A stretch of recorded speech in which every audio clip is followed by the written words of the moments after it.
Victor Sims, the Z is story. Now let's begin with the facts.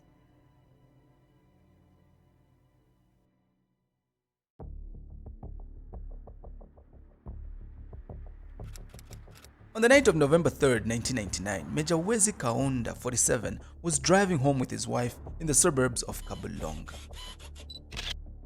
The streets of Lusaka were calm, but inside the car, tension simmered. Major Kaunda, a retired military officer and the son of Zambia's founding president Dr. Kenneth Kaunda, was a rising figure within the opposition United National Independence Party (UNEP) and poised to assume a top leadership position within the party the very next month. But this isn't a story about political ambition. It's a tale of cold-blooded murder.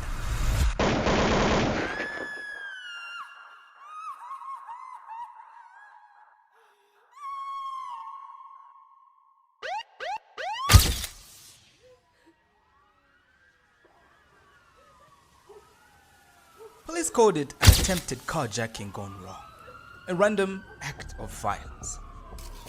But Major Kaunda's wife, who was with him at the time of the shooting, remembered it differently. According to her, when Major Kaunda attempted to negotiate with the carjackers by offering them the car and introducing himself, one of them replied, "We know who you are," and they opened fire. Now, according to the autopsy report, Major Kaunda suffered multiple shots to the stomach, shoulder, back. He was rushed to the hospital where he died in the early hours of November 4th after undergoing emergency surgery. Major Kaunda's car would later be found abandoned, intact, and with seemingly nothing stolen. Despite the crime scene being inspected by local police and a rapid deployment unit, no official report of the incident was ever released. In response, the international community swiftly called for a thorough investigation. For instance, the executive director for Africa at Human Rights Watch expressed his concern. If the Zambian police fail to initiate an immediate and comprehensive investigation into the killing of a prominent politician, political violence in Zambia will continue. Shortly thereafter, two suspects were arrested, one of whom reportedly refused to speak to local authorities, insisting he would only talk to the United Nations or the US Embassy in Lusaka. But still unconvinced by the local investigation, the Kaunda family called in Scotland Yard.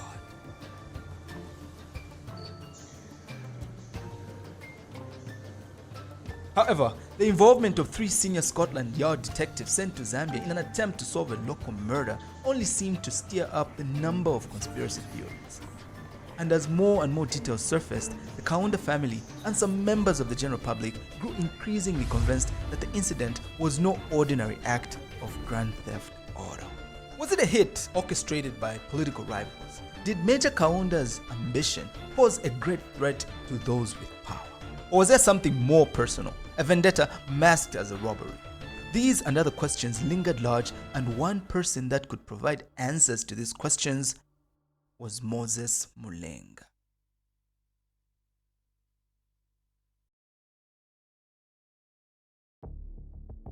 Now, there are equally conflicting accounts as to what exactly happened the night of November 3rd, as to who or how many were involved in the shooting. Some reports say Major Kaunda was returning home with his wife and pulled into his driveway when he was attacked by 4 gunmen who forced him out of the car before shooting him multiple times. Other reports indicate that Major Kaunda was killed by 2 gunmen outside his home in Kabulonga. Despite the varying narratives, what is consistent in nearly all the accounts is the presence of one Moses Mulenga.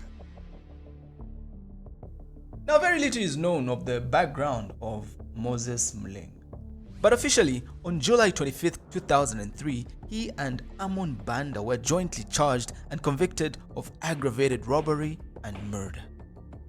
Facts of the case in charge were that Mulenga 32 and Banda 36 on November 3rd, 1999, in Lusaka, while jointly acting together and armed with an AK-47 assault rifle, robbed Major Kaunda of a Toyota GX Land Cruiser registration number AAL 5948, valued at around 80 million kwacha, and during the act used violence to return the said property.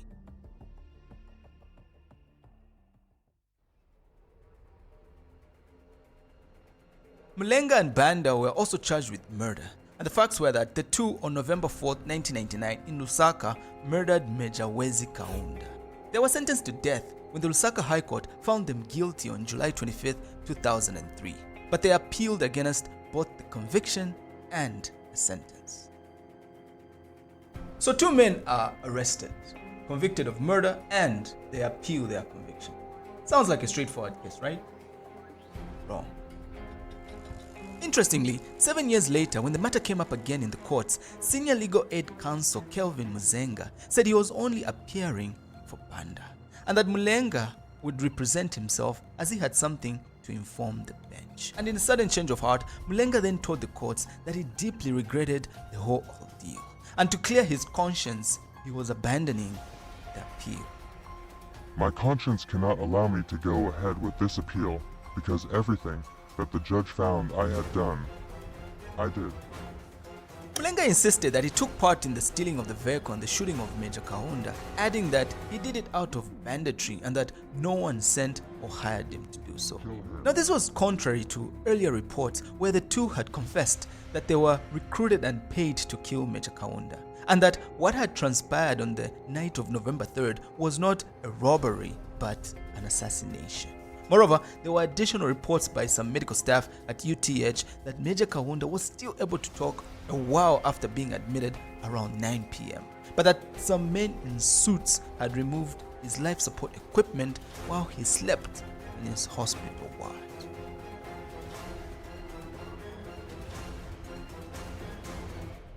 So, robbery or assassination? So the bigger question is, why would anyone want to kill Wezi Kaunda? And this is where the story becomes even more complicated.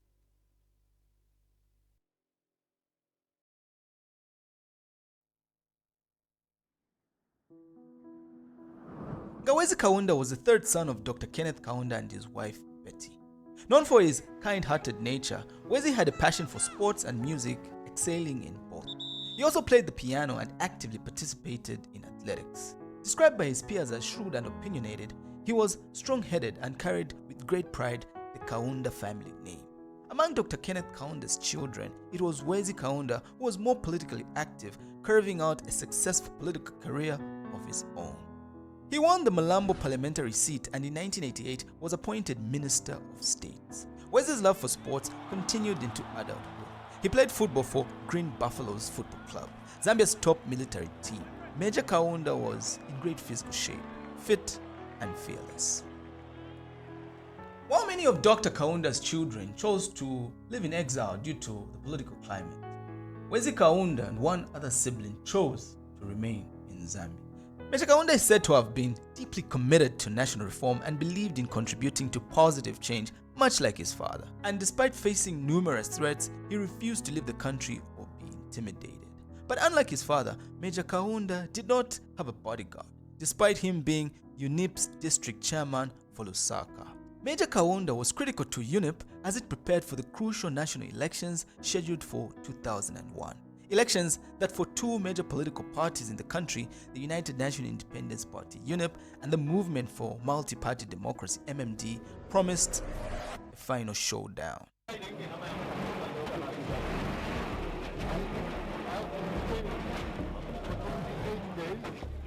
No reasons have been given for that detention. I asked my lawyers, there are 7 of them. They asked, why is this man being detained?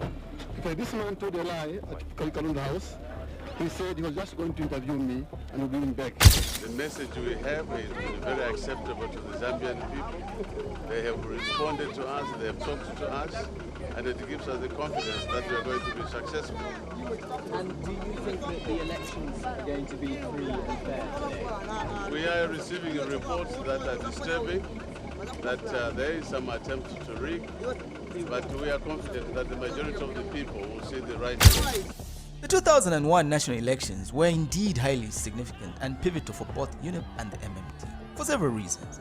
To begin with, the elections marked the end of MMD's President Frederick Chiluba's two-term limit, with President Chiluba's unsuccessful attempt to amend the constitution to run for a third term having deeply divided the MMD. The internal strifes led to key defections, including the formation of new political parties by former MMD members.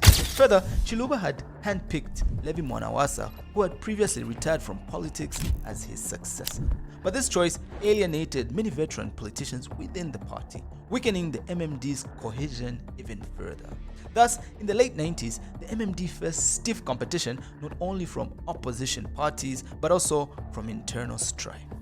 Furthermore, the emergence of the Patriotic Front, a breakaway party from the MMD formed by Mike Osata after he was not selected as MMD candidate for the 2001 elections, equally added to the dynamics. Additionally, the Forum for Democracy and Development (FDD) and the Heritage Party were also formed by ex-MMD members. Without a doubt, the period leading up to the 2001 elections marked one of the most competitive in the country's history, raising the stakes for all those vying for political power. Moreover, the elections would be held against the backdrop of economic struggles, high unemployment, and public concerns about corruption under the MMD regime. And thus, the MMD's credibility, if not its very existence, was at risk.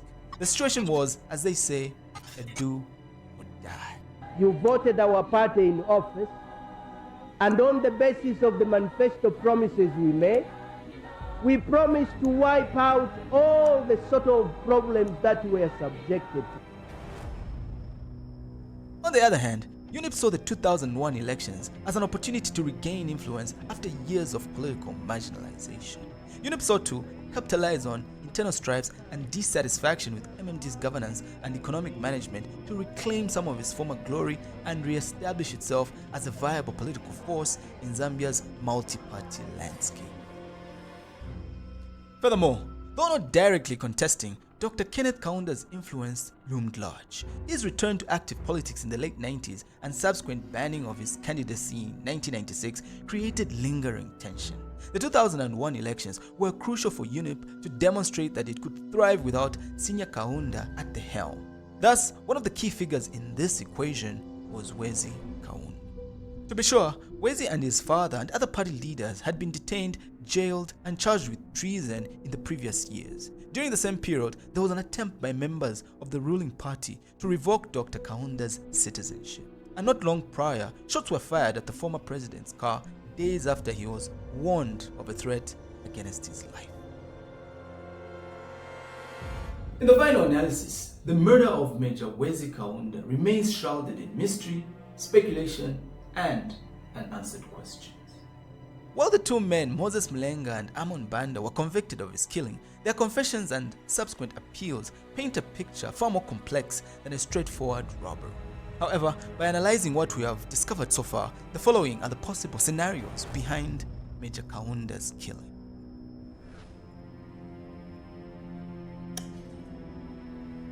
The first scenario is that the killing was indeed a robbery gone wrong. Allied to the rising crime rates in Lusaka during the period, Major Kaunda's possession of a high-value GX Land Cruiser made him an attractive target for car thieves. The perpetrator's arrest and Mulenga's eventual confession lend credence to this theory. His statement that the act was driven by banditry and not political orders further reinforces this narrative. However, several inconsistencies undermine the robbery theory.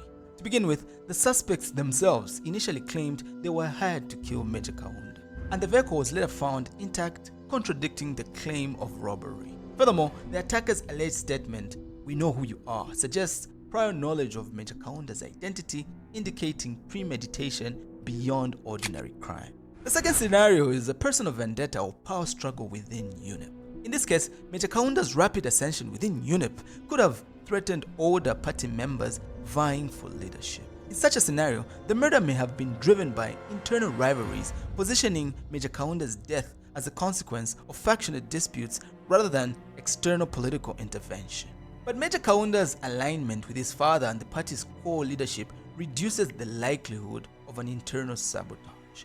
Given that UNIP was struggling to regain influence, eliminating a charismatic figure like Major Kaunda would have weakened the party further, suggesting that internal rivals had more to lose than gain from his death.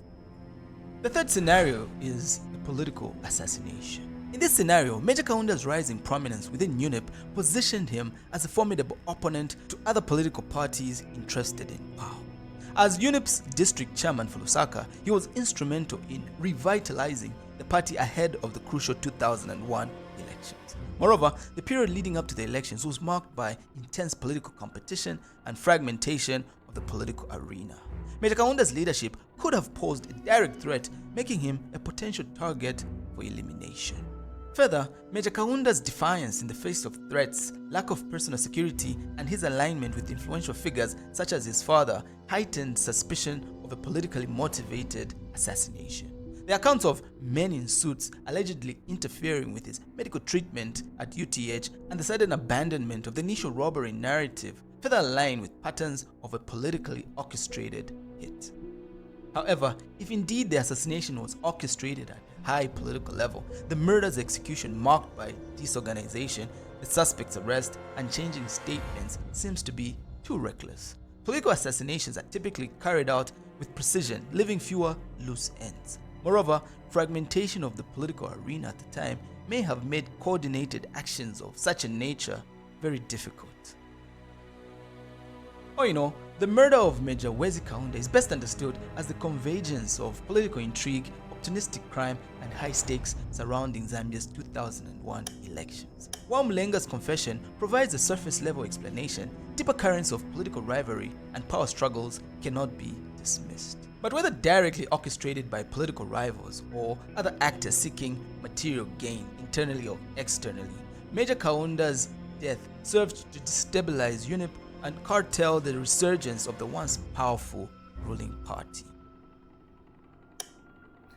Ultimately, though the question as to who killed Major Wezi Kaunda remains unresolved, the circumstances surrounding his death reflect a critical moment in the country's history, one that underscores the vulnerabilities of rising political figures in volatile political environments.